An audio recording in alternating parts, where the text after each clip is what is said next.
Sa huling 5 laro ni D'Angelo Russell mga idol, ito ang kanyang ina-average. 27.2 points, 2.2 rebounds, and 6.4 assists per game. At sobrang efficient niya to ginagawa.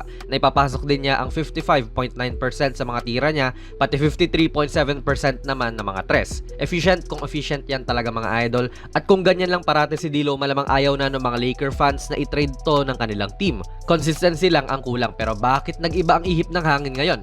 Bakit biglang okay na ulit ang laro niya matapos siyang i-bench ng kanilang coach kasi hindi siya masyadong nakatutulong? Tignan natin yung stats. Sa huling 5 laro niya kasi ang usage rate niya ay 24.2%. Ibig sabihin, 24.2% ng mga plays ng Lakers ay involved siya. By comparison, si LeBron during that span ay 29.4%, si AD naman ay 25.4%. Siya technically ang pumapangatlo sa kanilang team sa ganitong stat. Pero noong mga panahon na binabangko siya at nag-struggle siya, especially after nilang manalo ng play-in tournament, ang kanyang usage rate ay 20.7 lamang. Hindi po nagkakalayo kung tutuusin, pero increase pa rin yung 24 sa 20. At nagkaroon talaga to ng diferensya sa laro ni D'Lo. Kung hindi nyo naiintindihan tong mga numero mga idol, basically, sinasabi lang naman natin na mas nagagamit si Russell ngayon kumpara mo noong mga panahon na struggling siya. Mas binibigay ng Lakers ang bola sa kanya at siya ang mag-ooperate. Halata naman yan dito kontra sa Portland sa kanilang huling laro. Imbes na si LeBron po yung nagdadala, si D'Lo nga. And si LeBron ang nagbibigay lang ng screen. Kudos kay LeBron din kasi siya talaga ang pinaka-capable na mag-adjust sa ganitong sitwasyon. Pwede siyang mag-off the ball, pwede rin po mag-on the ball. At yun lang din ang kinailangan ni Russell para malusutan ang depensa ni Scoot. Naipapakita talaga niya rito yung pagiging crafty niya. Gawain na rin talaga niya tong mga poste ng mas maliit na player. Pero heto na naman si LeBron na magsiscreen. Akala ni Scoot doon siya dadaan sa screen ni LeBron, pero nireject yan ni D'Lo. And ayun na naman, nalusutan niya ang defender. Legit, uulit lang to ng uulit mga idol yung Portland kasi ay hindi rin po nagbago ng depensa. Dito sa kanilang pick and roll defense, pwede naman umangat sa Ayton dyan pero drop coverage nga ang kanilang ginagawa at nag-aantay na lang siya sa loob. Ayun tuloy, nagagamit ni D'Lo ang lapad ng kanyang katawan kontra kay Scoot at wala ring masyadong help. Nga pala mga idol, ang video na ito ay sponsored ng 1xBet, ang isa sa mga trusted betting sites dito sa Pinas at sa ibang bansa.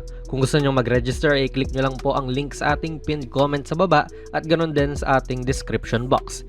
I-type nyo na rin ang ating promo code na JonasPB at maaari kang makakuha ng up to 6,000 pesos na bonus sa inyong unang deposit. Maaari kang mag-bet sa mga sporting events like NBA, UFC, Wimbledon at marami pa pong ibang sports. Siguraduhin lang syempre na maging responsable sa inyong pag-bet. Ito ang gusto ko pang makita mga idol, yung D'Lo pati AD na pick play. Kapag kasi ganyan nga nagda-drop coverage ang kalaban, pwedeng malibre si AD sa labas at may iwan talaga yung tao niya sa loob. Tulad nung nangyayari dito na si Ayton nasa painted area. Si AD naman ay hindi nag-roll at nasa perimeter lang.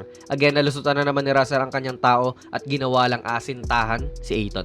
Tapos syempre, pag nakikita mo nang pumapasok lagi ang mga tira mo, mataas na kumpiyansa mo. Ang layo nito mga idol almost logo na. Pero wala, taas ng kumpiyansa ni Lodi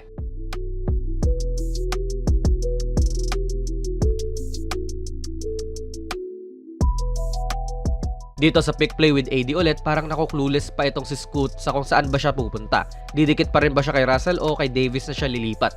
Kahit nandyan lang siya sa personal space ni D'Lo, hindi na nga niya na-contest dahil sa pagkalito niya. This game mga idol, nagdala nga po si D'Angelo Russell ng 34 points, 1 rebound, 8 assists, and 2 blocks. Hindi na nga rin naglaro si AD sa buong fourth quarter dahil nga malaki na ang kalamangan ng kanilang team. At malaking dahilan nga rin po dyan mga idol ay yung pag-iinit ni D'Angelo Russell. Tinusta lang niya yung depensa ng prized rookie ng Portland na si Scoot Henderson at tila wala siyang magawa talaga. Ginawang bata ang batang rookie. Para sa akin mga idol, kung ganito lagi ang laro ni D'Lo, hindi na to kailangang i-trade Bigyan lang talaga siya ng chance na mag-operate sa kanyang mga terms, kakana talaga yan. Tulad nung ginagawa niya sa huli nilang mga laro. Pero kayo ba mga idol, dapat pa rin bang i-trade to ng Lakers? Ano sa tingin nyo? Ilagay nyo lang po ang inyong mga komento sa ating comment section sa baba. Kung nagustuhan nyo po ang ating video ay pipindot na lang idol ng like button, mag-subscribe ka na rin sa ating channel at ako nga pala si Jonas PB and as always, hanggang sa muli.